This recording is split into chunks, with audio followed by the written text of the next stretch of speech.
Hello friends, स्वागत है आपका मिशन गुरुकुल पे। ये हमारा general accounting principles lecture series का थर्ड वीडियो है।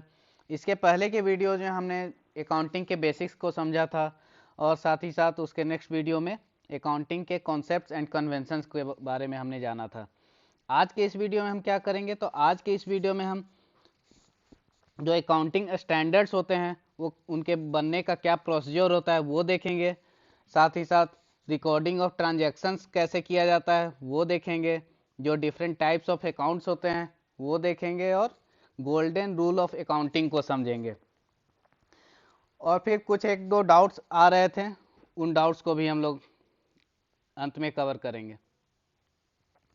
तो स्टार्ट करते हैं इस वीडियो को। शुरू करने से पहले एक क्वेश्चन है यहाँ पे। क्वेश्चन क्या है कि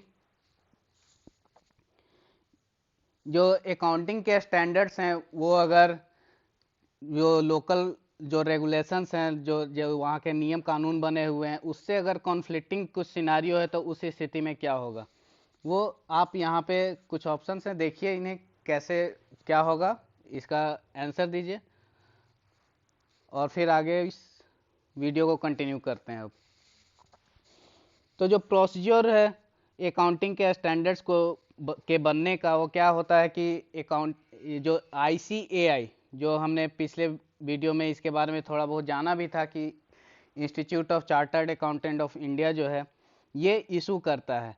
लेकिन ये इशू तो करता है, लेकिन जो प्रोसेस होता है वो क्या फिर फॉलो होता है। तो अकाउंटिंग स्टैंडर्ड बोर्ड एक होता है, वो क्या करता है कि वो एक प्रिलिमिनरी ड्राफ्ट तैयार करता है और उस ड्राफ्ट को क्या करता है कि ड्राफ्ट को इन सारे ऑर्गेनाइजेशंस में सर्कुलेट किया जाता है कि आप लोग देखिए ये सही है या फिर इसमें कुछ अपने सजेशंस दीजिए, कुछ अपने जो सुधार वगैरह हैं जो इसमें किए जा सकते हैं, जो हम करने वाले हैं वो मैं आपको बता रहा हूँ और अब आप अपने सजेशंस यहाँ पे इंक्लूड कीजिए। तो क्यों कौन कौन से ऑर्गेनाइजेशंस को दिया जाता है, ये यहाँ पे ऑर्गेनाइजेशंस किन किन को दिया जाता है ये इतना इंपॉर्टेंट नहीं हो जाता है, बट इसके एब्रीविएशंस आप जरूर देख लेना। जैसे DCA, department of company affairs, और भी CAG को दिया जाता है, RBI को दिया जाता है, सेबी को दिया जाता है। और साथ साथ यहाँ पे देखो आपको ये कुछ दिखेंगे जो आपको इंडस्ट्रियल रिलेशंस के चैप्टर में आपको काफ़ी अच्छे से इनके बारे में बताया गया हो, जैसे एसोचैम हो गया, CII हो गया, फिकी हो गया, स्कोप हो गया। इन सब के बारे में आपको इंडस्ट्रियल रिलेशन में काफ़ी अच्छे से बताया गया होगा और इस काफ़ी डिटेल से इसके बारे में आपको पढ़ना भी है। तो इस सब की जानकारी आप रखेंगे। तो इन सब जो इंस्टीट्यूट्स को भेजा गया, जो ड्राफ्ट को भेजा गया, तो ये प्रपोजल जो वहाँ पे दिया गया उसके बाद ये लोग अपने सुझाव देते हैं कि हाँ ये सही है, ये गलत है, यहाँ पे थोड़ा ऐसे होना चाहिए। तो उन सुझाव वो जो सजेशंस वहाँ से आए, वो जो ASB उस पर वापस उन सजेशंस पे काम करता है और एक फाइनल ड्राफ्ट को फाइनलाइज करके ICAI को सबमिट कर देता है और फिर ICAI इशू करता है। और इशू होने के बाद जो मिनिस्ट्री ऑफ कॉरपोरेट अफेयर्स है वो नोटिफाई कर देती है और ये फिर ये स्टैंडर्ड जो है वो मान लिया जाता है। तो अभी के टाइम पे हमारे जो है 32 अकाउंटिंग स्टैंडर्ड्स हैं। कौन कौन है वो जानना उतना ज़रूरी नहीं है, लेकिन फिर भी मैं आपको सजेस्ट करूंगा कि ये जो 32 हैं एक नज़र आप इन्हें गो थ्रू कर ले। आपको जो वेबसाइट है वहाँ पे ये डिटेल में आपको मिल जाएंगे। एक नज़र तो आप देख ही लो कि कम से कम उसकी हेडिंग्स देख लो कि ये क्या क्या हैं। चलिए फिर आगे बढ़ते हैं। जो जो रिकॉर्डिंग ऑफ ट्रांजेक्शन्स है हमारा, उसे कवर करते हैं। तो रिकॉर्डिंग अकाउंटिंग की जो जो ट्रांजैक्शंस वगैरह हैं वो तो, जो बिजनेस के जो ट्रांजैक्शंस वगैरह हैं वो तो चलिए हो रहे थे, लेकिन फिर बात आई थी हमें कि उनसे रिकॉर्ड करना है। तो रिकॉर्ड हम कैसे करेंगे, तो पिछले वीडियो में एक एग्जांपल, जो मेडिकल शॉप का एक एग्जांपल लिया गया था, आपको एक प्रिंटेड डॉक्यूमेंट दिया जा रहा था। तो प्रिंटेड डॉक्यूमेंट जो कि क्या कहा था हमने, उसे वाउचर कहा था। तो उस वाउचर पे कुछ डेट डाला हुआ होता है और जो डिस्क्रिप्शन हैं वो लिखे हुए रहते हैं। तो ऐसे ही जो सारे ट्रांजेक्शन्स आपके हुए हैं सबका कुछ ना कुछ वाउचर आपका रहेगा ही रहेगा। तो उन सारे वाउचर्स के हिसाब से ही जो आपका वाउचर है उसी को बेसिक मानते हुए आपकी एंट्री करना है। जरूरी नहीं कि आज आपका कोई ट्रांजेक्शन हुआ तो आज का आज ही आप उसे एंट्री कर दिए, पर वो वाउचर आपका रेडी रहेगा, आप अपने समय सुविधा के हिसाब से उसे मंथ एंड में या फिर वीकेंड पे कभी भी आप उसे अपने अकाउंटिंग में उसकी एंट्री की जाती है। तो अकाउंटिंग की जो एंट्री की वाउचर के हिसाब से अकाउंटिंग वाउचर्स को पहले क्रोनोलॉजिकल ऑर्डर में सजा लिया जाता है। पहले ये ट्रांजैक्शन हुआ, उसके बाद ये हुआ, उसके बाद ये हुआ, और फिर उसी सीक्वेंस से उसकी एंट्री की जाती है। वाउचर्स ही आपके बेसिक हैं। वाउचर्स आपको तब तक संभाल के रखने हैं जब तक कि उसकी एक जो उसका जो टैक्स का जो प्रोसेस होता है वो कंप्लीट ना हो जाए, या फिर उसकी जो ऑर्गेनाइजेशन है उसकी जो बेसिक ऑडिट्स वगैरह होती हैं वो ना हो जाए, तब तक आपको वाउचर्स वो संभाल के रखने हैं, क्योंकि उसी से आपका वो टैली किया जाएगा कि हाँ आपने सही यहाँ पे किया है, गलत किया है, कुछ अकाउंट को मिसरिप्रेजेंट करने का कोशिश किया गया है, टैक्स को बचाने का कोशिश किया गया है, तो वो सब है वाउचर्स के सही मिलान से ही वो सब उस पकड़ा जाता है। तो देखो दीज जो वाउचर्स के बारे में कहा जा रहा है कि these must be preserved in any case till the audit of the account. जब तक ऑडिट हो नहीं जाता है तब तक वो आपको संभाल के ही रखना है। And tax assessment for the relevant period are completed. जब तक टैक्स असेसमेंट कंप्लीट ना हो जाता है तब तक उस वाउचर्स को आपको संभाल के रखने हैं। तो वाउचर्स तो आप उनकी आपने क्रोनोलॉजी बना ली, उस वाउचर के हिसाब उस क्रोनोलॉजी के हिसाब से आपको अब एंट्री करना है। लेकिन एंट्री करने से पहले जो कितने कौन कौन तरीके के अकाउंट्स आपके होंगे, ये किसकी एंट्री कहाँ पे जाएगी, वो सब जान लेना जरूरी पड़ेगा। कुछ लोग ऐसे भी हैं कि पहले से कुछ कुछ पढ़ चुके हैं, तो उनके लिए ये कुछ मैंने यहाँ पे क्वेश्चंस दे रखे हैं, वो आप इसे अटेम्प्ट करते रहिए। कौन सा अकाउंट पर्सनल है, रियल है, नॉमिनल है, वो अभी हम जस्ट समझने वाले हैं, लेकिन अगर जो लोग पहले से जान रहे हैं वो लोग इसे अटेम्प्ट एक बार लीजिए आप। तो चलिए, अब तो हमने वाउचर्स को अपने क्रोनोलॉजिकल ऑर्डर में जो हमें सजाना था वो सजा के हमने वो तैयार कर लिया कि अब हमें इन ट्रांजैक्शंस को जो इस सीक्वेंस में अब रिकॉर्ड करना है। पर रिकॉर्ड जो आप अब करोगे कहाँ करोगे, तो उसके लिए जो आपका जो रिकॉर्डिंग जहाँ पे की जाती है उसे क्या बोला जाता है, जर्नल। जो फर्स्ट रिकॉर्डिंग है आपकी जो की जाती है वो जर्नल में ही जाएगी। तो जर्नल में रिकॉर्डिंग तो हम करेंगे, लेकिन फिर रिकॉर्डिंग हम किस बेसिस पे करेंगे, तो फिर आपको वहाँ पे आइडेंटिफाई हर एक ट्रांजैक्शन का जो भी ट्रांजैक्शंस हो रहे हैं तो वो आपके जो डेबिट क्या हो रहे हैं और क्रेडिट क्या हो रहे हैं वो आइडेंटिफाई करना होगा, और फिर उसी आधार पे उसकी अब एंट्री की जाएगी। तो डेबिट या तो कोई अकाउंट डेबिट हो रहा होता है या फिर कोई अकाउंट क्रेडिट हो रहा होता है। हर ट्रांजैक्शन में जो हमने पढ़ा था डुअलिटी एस्पेक्ट पढ़ा था कि किसी भी ट्रांजैक्शन का, कि हर एक ट्रांजैक्शन के दो एस्पेक्ट होते हैं, कुछ डेबिट होगा और कुछ क्रेडिट होगा। तो वो हम उसी आधार पे करेंगे यहाँ पे कि पहले हम आइडेंटिफाई करेंगे कि क्या डेबिट हो रहा है, क्या क्रेडिट हो रहा है, और फिर उसकी वैसे ही एंट्री की जाएगी। तो उससे पहले डेबिट एंड क्रेडिट को समझने से पहले अब यहाँ पे बात आ जा रही है कि हम वो ट्रांजैक्शंस कैसे कैसे हो रहे हैं उन्हें पहले हम जान लें कि कैसे कैसे ट्रांजैक्शंस हो रहे हैं। तो ट्रांजैक्शंस में कौन कौन सा अकाउंट इन्वॉल्व होते हैं। ट्रांजैक्शन में जो अकाउंट इन्वॉल्व होते हैं वो या तो आपके पर्सनल अकाउंट्स हो सकते हैं। जो ट्रांजैक्शंस रिलेटिंग टू पर्सन उन्हें कहा जाएगा आपका पर्सनल अकाउंट। पर्सनल अकाउंट जैसे कहने का मतलब जैसे जैसे आपके बिजनेस में कोई ट्रांजैक्शन हुआ जिसमें कोई पर्सन इन्वॉल्व हो, जैसे आपने पैसा दिया, पैसा गया राम के पास गया, श्याम के पास गया, या फिर आपने मोहन से कुछ गुड्स कर दें। तो जब इस मतलब पर्सन के साथ जो जिस नाम की जिस अकाउंट का वो रिलेशन रहेगा वो आपका कहा जाएगा क्या, पर्सनल अकाउंट।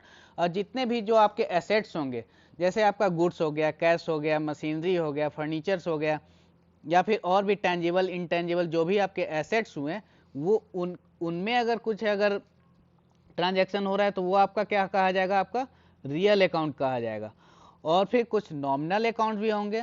नॉमिनल अकाउंट्स किसे कहते हैं कि जो भी आपके एक्सपेंसेज हो गए, लॉसेज हो गए, वो सब आपके नॉमिनल अकाउंट्स में जाएंगे। तो ये जो तीन बेसिक जो तीन अलग अलग तरीके के अकाउंट हैं, यहाँ पे देखो अकाउंट को अच्छे से यहाँ पे एक डायग्राम के फॉर्म में बताया भी गया है।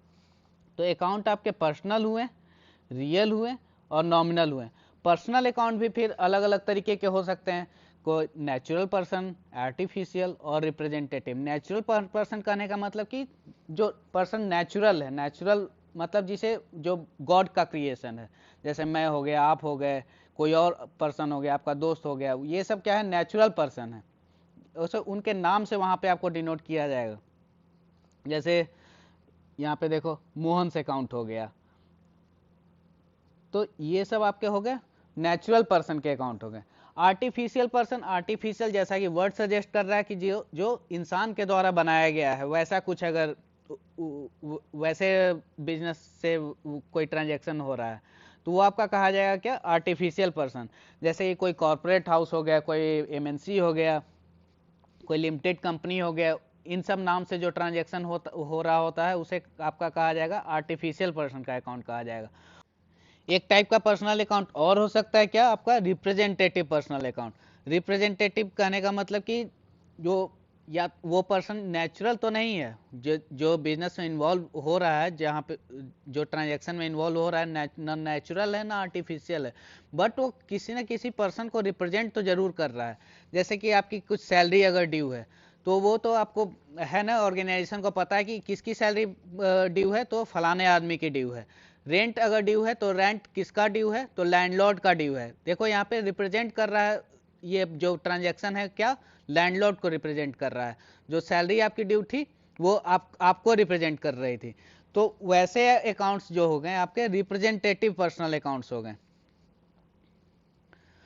और फिर कौन से अकाउंट होते हैं आपके, रियल अकाउंट होते हैं। तो जो भी आपके ट्रांजैक्शन आपके एसेट्स को इन्वॉल्व कर रहे होते हैं वो कहा जाता है आपका रियल अकाउंट।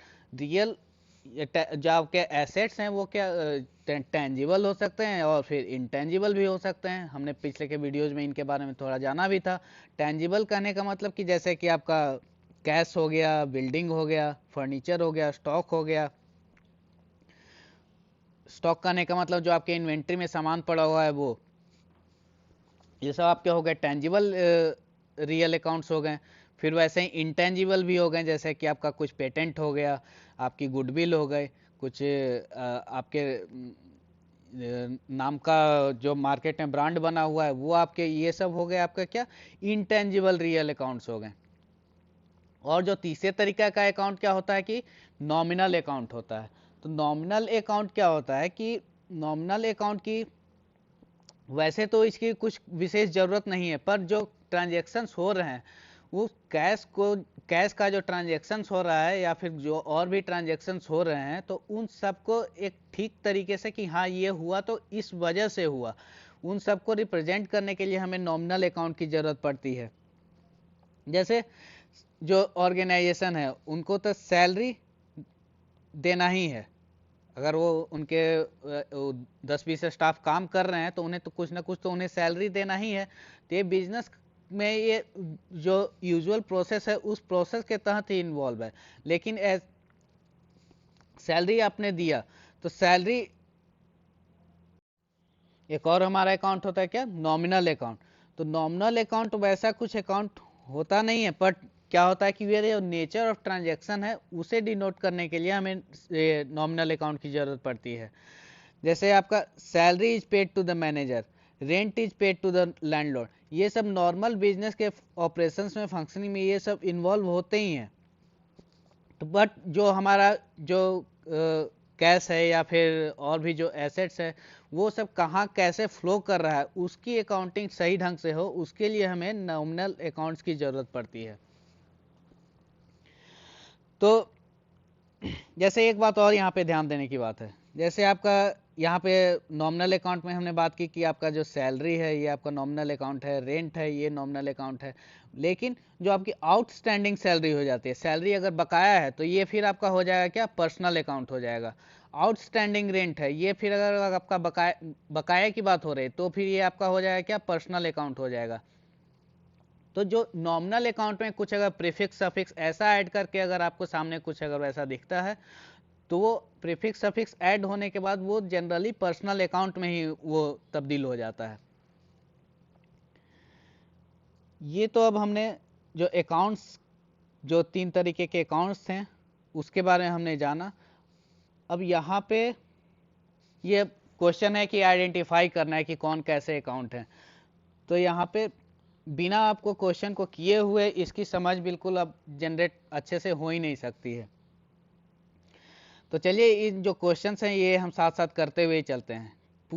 पूछा जा रहा है कि ये जो यहाँ पे कुछ लिस्ट दिए हुए हैं तो कौन से कैसे कैसे अकाउंट्स हैं ये आपको आइडेंटिफाई करना है।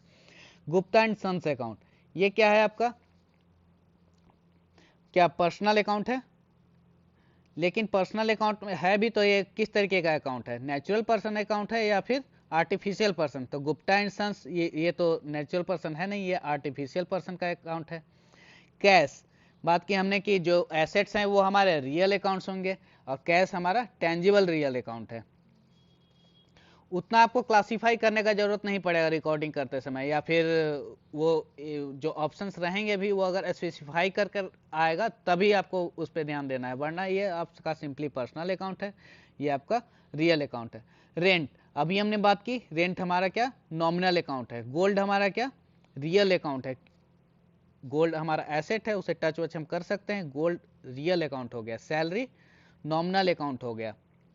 जो आउटस्टैंडिंग रेंट है ये क्या है, अभी बात की इसके बारे में, ये आपका हो गया पर्सनल अकाउंट। आउटस्टैंडिंग कहते ही पर्सनल इसलिए हो जाता है क्योंकि जो आउटस्टैंडिंग कहने का मतलब ये सारे हो सके कि आपके जो ऑर्गेनाइजेशन है जो सैलरी डिस्बर्स की जा रही है, तो सैलरी डिस्बर्स हो सके कि किसी एक एम्प्लॉय का कोई डिटेल मिसिंग हो तो उस कारण से किसी एक खास की सैलरी रोक दी गई है, तो वैसे सैलरी को अलग से आइडेंटिफाई आपको करना ही पड़ेगा। और उसे अलग करने के लिए तो जब आपने किसी को अलग से आइडेंटिफाई करा, मतलब कि भीड़ में से आपने किसी अलग को आइडेंटिफाई कर लिया, मतलब आप उसे चिन्हित कर पा रहे हो, तो आप उसे एक तरीके से पर्सन को आप डिनोट कर ले पा रहे हो ना, तो ये आपका हो गया, इसलिए ये पर्सनल हो जाता है। बिल्डिंग आपका रियल अकाउंट हो गया, मोहन से अकाउंट आपका पर्सनल अकाउंट हो गया, फर्नीचर रियल हो गया। वैसे ही ये जितने भी यहाँ पे अकाउंट्स दिए हुए हैं, एक चीज यहाँ पे ध्यान रखना, एसबीआई है, ये क्या है आपका रियल है, पर्सनल है, नॉमिनल है, कैसा होगा ये? तो एसबीआई आपका कैसा अकाउंट है? एसबीआई आपका पर्सनल है या ये नॉमिनल है या रियल है? एसबीआई जो है आपका जो है पर्सनल अकाउंट ही होगा। और ये कैसा पर्सनल अकाउंट है? तो ये आपका एक आर्टिफिशियल पर्सन का अकाउंट है। लेकिन अगर अकाउंट ऑफ इन एसबीआई की बात हो रही है तो अकाउंट मेरा अकाउंट हो सकता है, आपका अकाउंट हो सकता है, किसी और बंदे का अकाउंट हो सकता है, तो ये भी आपका क्या होगा पर्सनल अकाउंट ही होगा, पर्सनल अकाउंट ही होगा। जो पेटेंट है ये आपका क्या इंटेंजिबल है, तो ये आपका क्या एसेट है, और ये इंटेंजिबल रियल अकाउंट है। चलिए कुछ और है, ये सब आप करिएगा।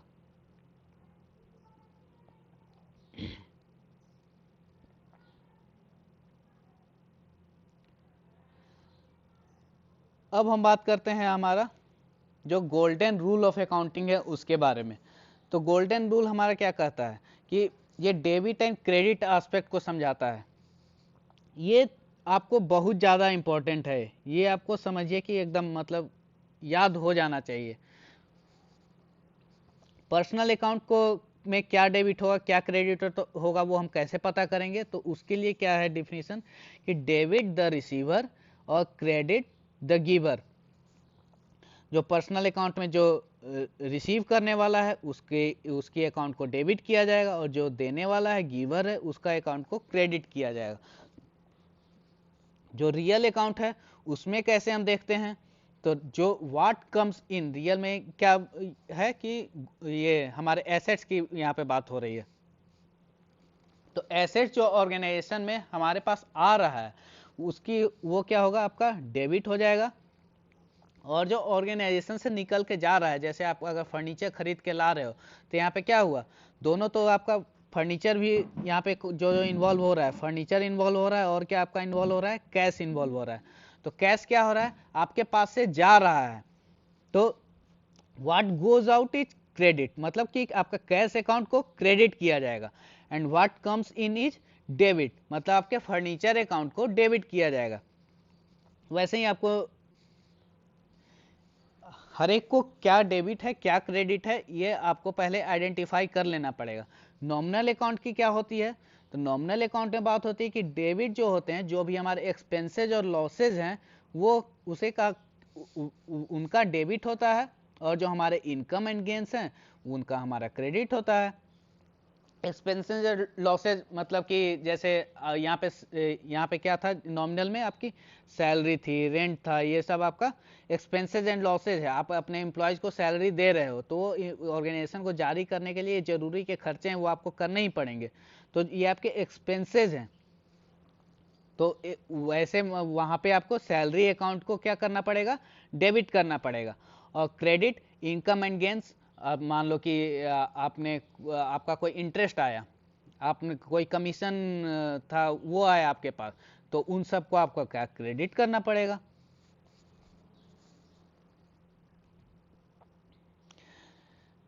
चलिए अब फिर यहाँ पे कुछ ट्रांजेक्शन्स हैं, उसकी एनालिसिस को हमने यहाँ पे थोड़ा डिटेल में बताया हुआ है, इसे देख लेते हैं। ये इसी को समझने के लिए एक इलस्ट्रेशन है, तो ये जरूरी भी हो जाता है। देखिए यहाँ पे क्या है कि ट्रांजैक्शन जो है वो क्या हो रहा है कि एक बैंक अकाउंट खोला गया, open a bank account in state bank of India with an amount rupees इतना 4,80,000। मतलब एक स्टेट बैंक ऑफ इंडिया में एक अकाउंट अपना खोला गया, उसमें स्टार्टिंग जो हमारी वहाँ पे जिस पैसे से खोला गया वो 4,80,000 से खोला गया। तब देखिए इसकी कैसे एनालिसिस हुई। तो इस ट्रांजेक्शन में क्या हुआ कि आपका जो कैश एट बैंक जो आपका एक एसेट है वो आपका क्या हुआ, बढ़ गया। और और जो 4,80,000 आपने वहां पे जमा किया, आपके पास तो कैश पहले से पड़ा होगा, उसको आपने जाके जमा किया होगा, तो आपका जो कैश है इन हैंड वो आपका क्या होगा, कम हो गया। तो इस ट्रांजेक्शन का ये एस्पेक्ट हुआ।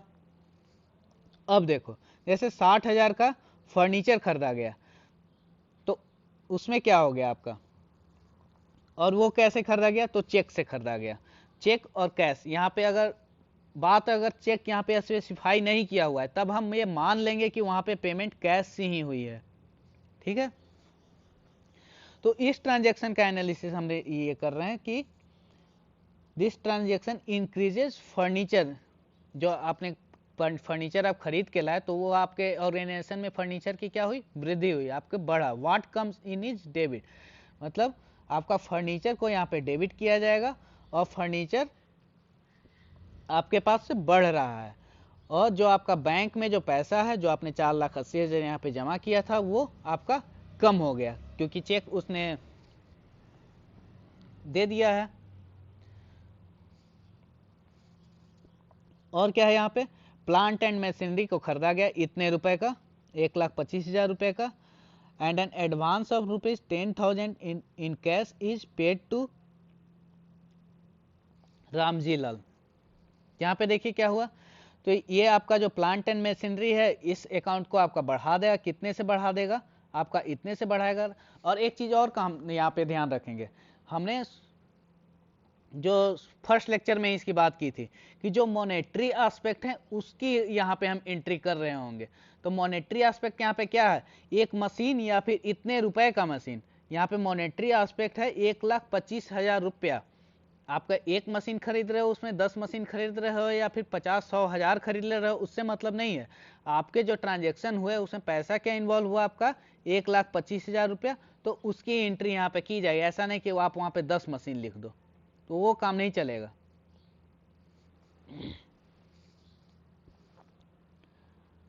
और जो यहाँ पे जो एडवांस दिया गया था तो आपका जो कैश अकाउंट यहाँ पे घट जाएगा।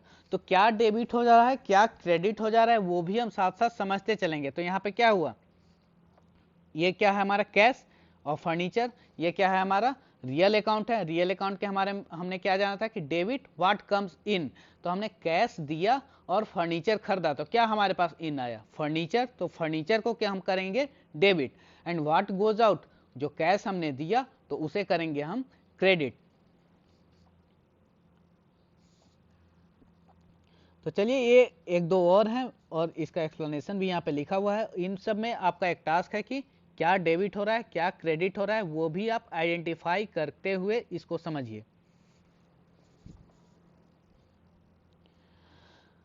अब यहाँ पे एक और क्वेश्चन था जो हम स्किप करके आगे बढ़े थे, ये रहा,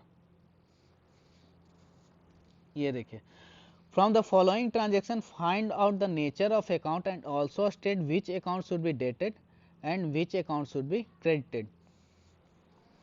देखिए आपका क्या होगा, रेंट पेड, आपने रेंट पे करा, तो यहाँ पे क्या क्या इन्वॉल्व हो रहा है, रेंट अकाउंट इन्वॉल्व होगा और आपका कैश अकाउंट इन्वॉल्व होगा। देखिए जब यहाँ पे पेड यूज हुआ है और यहाँ पे कुछ चेक या फिर कुछ और मीडियम नहीं यूज किया गया है, तो अब आप मान के चलोगे कि वहाँ पे कैश में ही ट्रांजैक्शन हो रहा है। तो यहाँ पे कौन से दो अकाउंट इन्वॉल्व हो रहे हैं, रेंट अकाउंट इन्वॉल्व हुआ और कैश अकाउंट इन्वॉल्व हुआ। आपने रेंट को पे किया, मतलब कि कैश आपके पास से बाहर गया है कि नहीं। तो यहाँ पे हमने क्या समझा था रियल वाले में कि debit what comes in and credit what goes out. तो कैश हमारा बाहर गया तो ये हमारा क्रेडिट हो जाएगा और रेंट को हम फिर डेबिट करेंगे। जैसे रेंट हमारा क्या था, रेंट हमारा था नॉमिनल अकाउंट, नॉमिनल अकाउंट में क्या होता है, all the expenses and losses are dated, तो डेबिट किया जाता है आपके जो सारे एक्सपेंसेस एंड लॉसेज हैं, रेंट आपके क्या है एक्सपेंस है, तो उसकी आपको क्या डेबिट किया गया।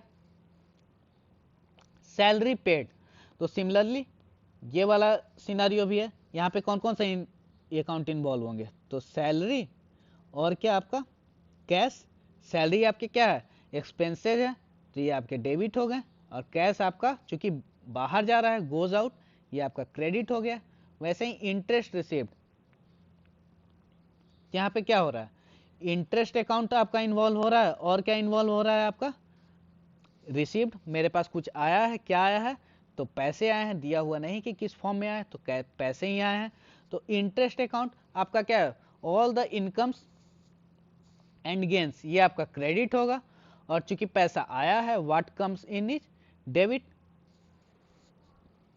और क्या है यहाँ पर डिविडेंड रिसीव्ड, सिमिलरली इसी के जैसा है, इसका भी इंटरेस्ट के जगह पे यहाँ पे डिविडेंड अकाउंट है। फर्नीचर परचेज फॉर सेल, हमने फर्नीचर खरीदा और किस लिए खरीदा, तो बेचने के लिए खरीदा, तो यहाँ पे कौन से अकाउंट इन्वॉल्व हो रहे हैं, तो जो हमारा फर्नीचर अकाउंट है वो इन्वॉल्व होगा, और फिर हमने खरीदा है मतलब कि कैश अकाउंट इन्वॉल्व होगा, कैश दे के हमने खरीदा है, तो यहाँ पे फर्नीचर मेरा अंदर आया है, तो what comes in is debit and credit what goes out. तो ये सब आपको हर एक ट्रांजेक्शन को ये समझना पड़ेगा ही, और ये बिल्कुल ही मतलब आपको क्या बताऊं, ऐसे ऐसे क्वेश्चन पूछ लिए जाते हैं। ये देखिए आपका पिछले साल का, ये पिछली बार जो एग्जाम हुआ था उस एग्जाम का क्वेश्चन है। अब देखिए कितना बेसिक सा सवाल पूछा गया है, income and expenditure account is, ये कैसा अकाउंट है, रियल है, पर्सनल है, नॉमिनल है, कैपिटल है, बताइए कैसा अकाउंट है। तो सवाल इससे ऐसे ऐसे ही बनेंगे, ऐसा नहीं कि ये बिल्कुल, तो ये मैं बेसिक सा बता रहा हूँ, ऐसे सवाल थोड़े आएंगे, यूपीएससी का एग्जाम है कुछ बड़ा टिपिकल सा आएगा, तो वैसी बात नहीं है। जिस जिस चैप्टर से जैसे सवाल बन सकते हैं वैसे सवाल ही आपके आएंगे, ऐसा नहीं कि यहाँ से कुछ बिल्कुल ही आउट ऑफ द वर्ल्ड कोई सवाल यहाँ से जनरेट भी किया जा सकता है। तो चलिए ये सब तो हमने समझ लिया, और फिर ये आपका एक तरीके से असाइनमेंट के तौर पे इसे आप यूज करो। ये आपका यहाँ पे स्क्रीन आपका स्टिल है, इसे आप स्क्रीनशॉट ले सकते हैं। जो यहाँ पे ट्रांजैक्शंस हैं वो इस ऑर्डर में इस डेट को हुए हैं। जनरली आपको जो ऐसे दिया हुआ रहेगा, आपका क्रोनोलॉजिकल जो ऑर्डर है जिस सीक्वेंस में रहता है उसी सीक्वेंस में दिया जाता है। तो इन सब के हिसाब से अब ये हमने क्या जाना था कि अब ये हमें वाउचर्स वगैरह को अब ऐसे अरेंज कर लिए। अब अरेंज करने के बाद हम क्या करेंगे, इसकी एंट्री करेंगे। एंट्री कहाँ पे की जाएगी, तो जर्नल में की जाएगी, और उसे कहा जाता है क्या, जर्नल एंट्री या फिर जर्नलाइजिंग। और फिर जब जनरल एंट्री हो जाएगी तो फिर वहां से जो सेकेंड स्टेप होता है कि अलग अलग अकाउंट्स में उन्हें फिर लेजर में पोस्ट किया जाता है, तो वो कहा जाता है आपका क्या, लेजर पोस्टिंग। जैसे एक एग्जांपल यहाँ पे, जैसे ये पहले तो आप जर्नल के कैसे होता है वो शकल सूरत वो देख लो। ये एक पेज पे आपका लिखा हुआ है यहाँ पे जर्नल, सीरियल नंबर यहाँ पे रहेगा, सीरियल नंबर जैसे कि यहाँ पे आपका दिया हुआ है, डेट रहेगा, पार्टिकुलर्स रहेंगे, मतलब कि कौन कौन से अकाउंट इन्वॉल्व हुए हैं वो सब आपको यहाँ पे लिखने पड़ेंगे। और फिर नेचर ऑफ अकाउंट्स, ये आपका कहीं पे रह सकता है, कहीं पे नहीं भी रह सकता है, तो ये आप ऑप्शनल तरीके से कि ये आपका रियल है, पर्सनल है, वो आपको चाहो तो डिनोट कर भी सकते हो और नहीं भी कर सकते हो। और फिर एक यहाँ पे रहता है आपका एक लेजर फोलियो। लेजर फोलियो कहने का मतलब कि ये रेफरेंस है यहाँ पे, क्योंकि अब यहाँ से एंट्री जानी है कहाँ, लेजर में जानी है, तो लेजर पे हमने मान लो कि 25 नंबर पेज में इस अकाउंट की एंट्री की है, तो यहाँ पे हम उसकी जिस पेज में वहाँ की एंट्री हम कर रहे हैं उसका एक रेफरेंस यहाँ पे हम देते हैं, वो कहा जाता है आपका क्या, लेजर फोलियो। और फिर क्या डेबिट हुआ, क्या क्रेडिट हुआ, वो आपका रहता है।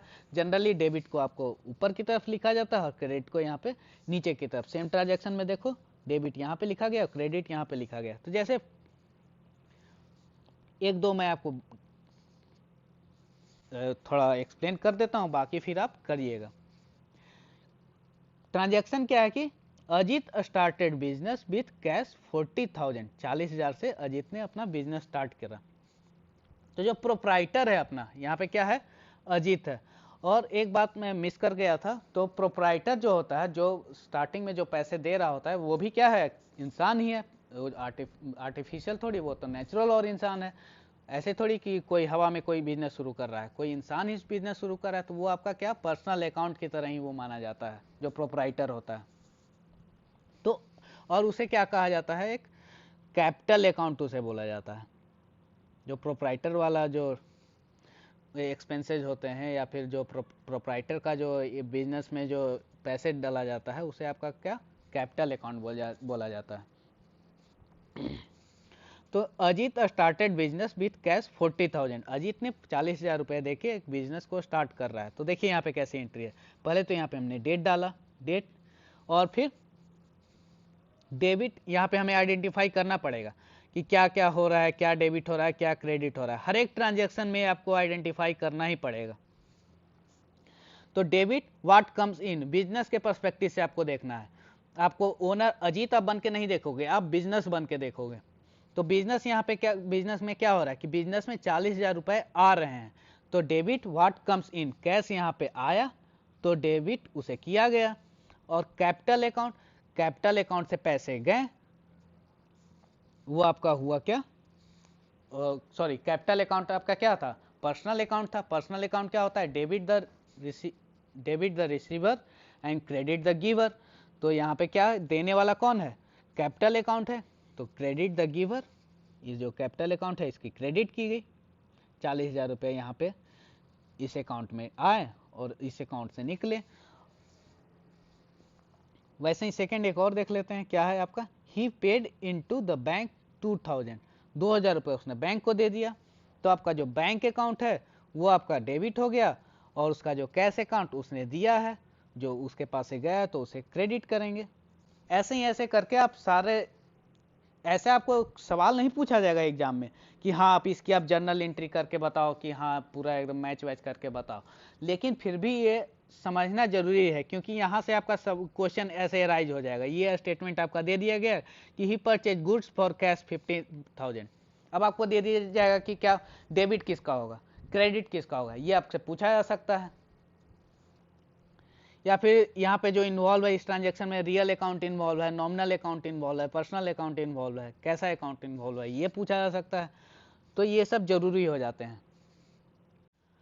चलिए फिर कुछ एक डाउट्स थे वो देख लेते हैं। डाउट क्या आपका आया था कि जो पूछा गया था कि एक्रूअल और रेवेन्यू रिकॉग्निशन, ये कहा, जिस पर्सन को डाउट हो रहा था वो कह रहे थे क्या कि दोनों तो सेम से ही लगते हैं, सेम से जरूर लगते हैं, लेकिन यहाँ पे एक डिफरेंस क्या है कि एक्रूअल यहाँ पे आपके ट्रांजैक्शंस की बात हो रही है, और यहाँ पे जो रिकॉग्निशन की जा रही है वो आपकी क्या की जा रही है कि रेवेन्यू की जा रही है।